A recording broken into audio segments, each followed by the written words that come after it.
তাকে 50,000 টাকা ধার দিয়েছো, সে তো চিটারের চিটার। ছেলেটা বদমাসের বদমাস, ও তো একটা চোরের চোর। তো আজকের ক্লাসে এই যে কথাগুলি, চোরের চোর, বদমাসের বদমাস, চিটারের চিটার, এই কথাগুলিকে কিভাবে তোমরা ইংরেজিতে বলবে সেটা শিখিয়ে দিব। সেই সঙ্গে আরো কিছু মজার সেন্টেন্স রয়েছে, যেই কথাগুলি আমরা আমাদের ডেইলি লাইফে প্রচুর বলে থাকি। তো মূল ক্লাসে যাবার আগে তোমাদের বলবো, অবশ্যই ক্লাসটি মনোযোগ সহকারে দেখার চেষ্টা করবে। আর পুরো ক্লাসটি দেখার পর যদি তোমাদের ভালো লেগে থাকে তাহলে ভিডিওটিতে একটি লাইক, কমেন্ট বা শেয়ার করতে একদম ভুলবে না। আর যারা নতুন অবশ্যই চ্যানেলটাকে সাবস্ক্রাইব করে নিবে, যাতে নেক্সট টাইম তোমাদের মধ্যে এই ক্লাসগুলি আমি পৌঁছে দিতে পারি। তো যেই সেন্টেন্সগুলোর কথা বললাম, সে বদমাসের বদমাস, চোরের চোর, অর্থাৎ এই যে কথাগুলি আমরা ঠিক কোন সেন্সে বলে থাকি, এই কথাগুলির দ্বারা আমরা এটা বোঝাতে চাই সে এক নম্বরে মানে খুবই বদমাস, বদমাসের বদমাস, অর্থাৎ যারা বদমাস আছে তাদের মধ্যে সে তাদের থেকেও বেশি বদমাস, বদমাসের বদমাস। তো এই কথাটাকে আমরা কিভাবে বলবো? He is the rascal of rascals. He is the rascal of rascals. সে বদমাসের বদমাস। তো পরের সেন্টেন্সটি, এই ছেলেটা চোরের চোর। তো এই কথাটাকে আমরা কিভাবে বলবো? This boy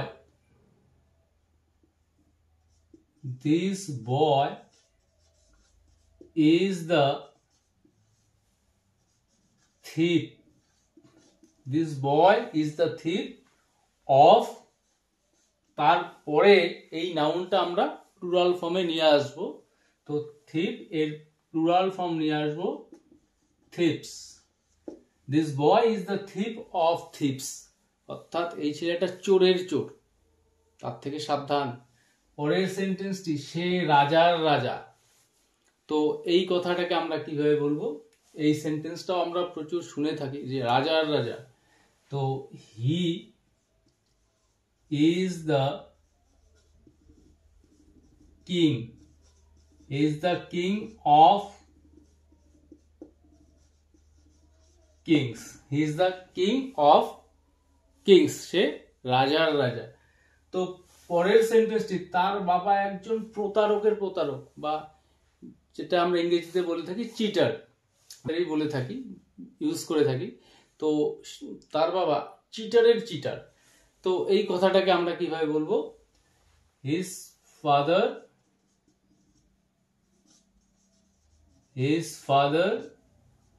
is the cheater of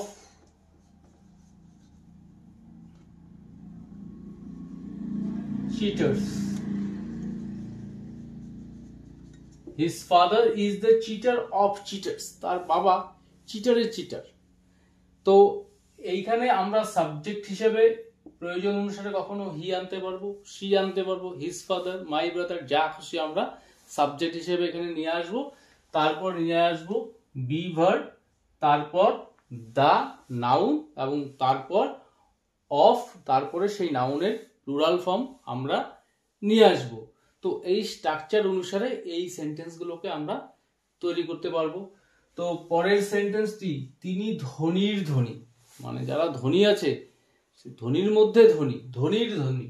তো এই সেন্টেন্সটাকে আমরা বলবো হি ইজ দ্য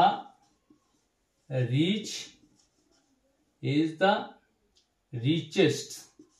এখানে আমরা সুপারলেটিভ ডিগ্রি ইউজ করব, হি ইজ দ্য রিচেস্ট। এই সেন্টেন্সটি বাকিগুলোর থেকে একটু আলাদা হবে। হি ইজ দ্য রিচেস্ট অফ, এখানে কিন্তু রিচের প্লুরাল ফর্ম হবে না, অর্থাৎ বাকি যেগুলো আমরা ব্যবহার করেছিলাম প্রত্যেকটি সেখানে ছিল নাউন, বাট এখানে রিচ অ্যাডজেক্টিভ, তো এখানে রিচ থাকবে। তো he is the richest of rich, তিনি ধনীর ধনী। তাহলে এই স্ট্রাকচার ফলো করে এই জাতীয় সেন্টেন্সগুলি তোমরা নিজেরাই তৈরি করতে পারবে। তো কেয়ারফুলি তোমাদের স্ট্রাকচারগুলো শিখতে হবে। সেন্টেন্স মুখস্থ করে কখনো শেষ করতে পারবে না, অর্থাৎ সেন্টেন্স স্ট্রাকচার যদি তোমাদের জানা থাকে তোমরা নিজেদের মতো সেন্টেন্স তৈরি করে নিতে পারবে। তো এর পরের সেন্টেন্স স্ট্রাকচারটি লক্ষ্য করো, যে ইংরেজি শিখতে সময় লাগে, মানে এটা চট করে হয় না। যে রান্না করতে সময় লাগে, সাঁতার শিখতে সময় লাগে, আর ঘর পরিষ্কার করতে সময় লাগে। তো এই যে কথাগুলি আমরা কিভাবে বলবো? তো ইংরেজি শিখতে সময় লাগে, এই সেন্টেন্সটাকে আমরা বলবো it takes time. It takes time, অর্থাৎ সময় লাগে।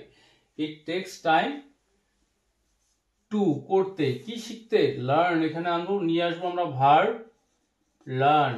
It takes time to learn English, অর্থাৎ ইংরেজি শিখতে সময় লাগে। তো এই স্ট্রাকচার অনুসারে রান্না করতে সময় লাগে, তো ইট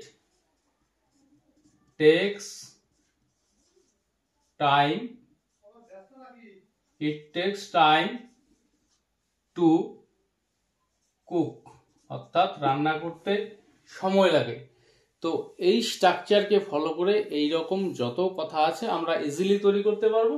শুরুতে ইট টেক্স টাইম, তারপর টু, তারপর নিয়ে আসবো ভার্বের মেইন ফর্ম। তো এই স্ট্রাকচার অনুসারে সেন্টেন্সগুলো তৈরি করবে। তো এরপর আরো দুটি সেন্টেন্স রয়েছে, খুবই কমন সেন্টেন্স, যে এটা আমার মুখ ফসকে বেরিয়ে গিয়েছিল, এটা তার মুখ ফসকে বেরিয়ে গিয়েছিল। তো এটা আমার মুখ ফসকে বেরিয়ে গিয়েছিল, মানে এটা ঠিক বলতে চাইনি, মুখ ফসকে বেরিয়ে গিয়েছিল। তো এই কথাটাকে আমরা কিভাবে বলবো? It was a slip of my tongue. It was a slip of my tongue, এটা আমার মুখ ফসকে বেরিয়ে গিয়েছিল। তো আমরা যখন কথাবার্তা বলি অনেক সময় হয়তো একটা শব্দ বলতে গিয়ে মুখ দিয়ে আরেকটা শব্দ বেরিয়ে আসে, তো এটাকে বলা হয় স্লিপ অফ টাং। তো পরের সেন্টেন্সটি, এটা তার মুখ ফসকে বেরিয়ে গিয়েছিল, তো এখানে সাবজেক্ট আলাদা। তো এই সেন্টেন্সটাকে আমরা কিভাবে বলবো? যে it was a slip of his tongue.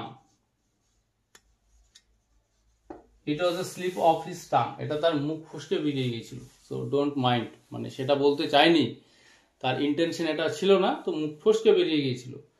তো এই সেন্টেন্সগুলি তোমরা এই নিয়ম অনুসারে তৈরি করবে। তো এরপর যে সেন্টেন্স স্ট্রাকচারটি রয়েছে, যে আমি সবকিছু ফাঁস করে দিব, মানে গোপন রাখবো না, ফাঁস করে দিব, অর্থাৎ কাউকে আমি হুমকি দিচ্ছি যে দয়া করে ব্যাপারটি ফাঁস করো না। তো এই কথাগুলিকে আমরা কিভাবে বলবো? যে আমি সবকিছু ফাঁস করে দিব, এই সেন্টেন্সটাকে বলবো আই উইল লিক আউট। ফাঁস করে দেওয়া, I will leak out everything.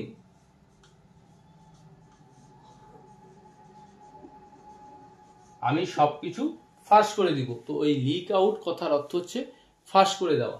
তো দয়া করে ব্যাপারটি ফাঁস করবে না, তো এই সেন্টেন্সটাকে আমরা কিভাবে বলবো? Please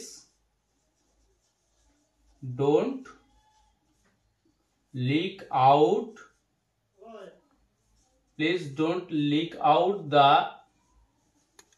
matter. দয়া করে ব্যাপারটি ফাঁস করবে না, অর্থাৎ লিক আউট এই ভার্বটাকে আমরা বিভিন্ন টেন্সে অ্যাপ্লাই করে সেন্টেন্স তৈরি করতে পারবো, যেরকমটা অন্যান্য ভার্বগুলোকে ব্যবহার করে সেন্টেন্স তৈরি করি। তো আশা করি সেন্টেন্সটি বুঝতে কোনো প্রকার অসুবিধা তোমাদের হয়নি। তো এখানে আরেকটি সেন্টেন্স রয়েছে, প্রশ্নপত্র ফাঁস হয়ে গিয়েছে। তো এই যে কথাটি, এটা প্যাসিভ ভয়েসের মধ্যে রয়েছে, প্রশ্নপত্র ফাঁস হয়ে গিয়েছে, অর্থাৎ কার দ্বারা ফাঁস হয়েছে সেটা এখানে উল্লেখ নেই, সাবজেক্ট নেই। তো এই সেন্টেন্সটি প্রেজেন্ট পারফেক্ট টেন্সে রয়েছে। এই সেন্টেন্সটাকে আমরা কিভাবে বলবো? The question paper